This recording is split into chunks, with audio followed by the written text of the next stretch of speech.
И покрај договор за склучување на мир во појасот Газа и размена на заложници помеѓу Израел и Хамас, еден од главните протагонисти за мировен договор, Доналд Трамп, не успеа да ја добие Нобеловата награда за мир, која заврши во рацете на лидерката на венецуелската опозиција, Марија Корина Мачадо.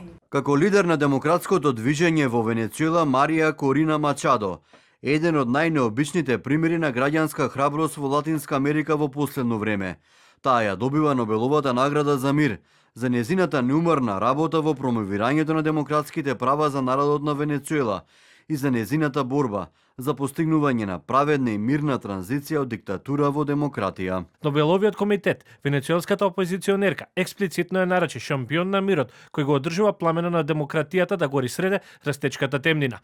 Иако очите на јавноста беа вперени кон председателот Доналд Трамп, кој претходно на Генералното собрание на Обединетите нации минатиот месец се самопрогласи за главен кандидат, сепак Нобеловиот комитет донесе поинаква одлука.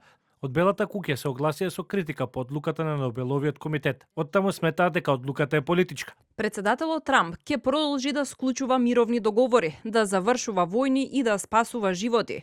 Тој има срце на хуманитарец и никогаш нема да има некој како него што може да поместува планини со чистата сила на својата волја. Нобеловиот комитет докажа дека ја става политиката пред мирот. Инаку, и покрај лобирањето на некои држави и политичари, Трамп не бил во конкуренција за награда оваа година, затоа што номинирањето беше завршено во јануари.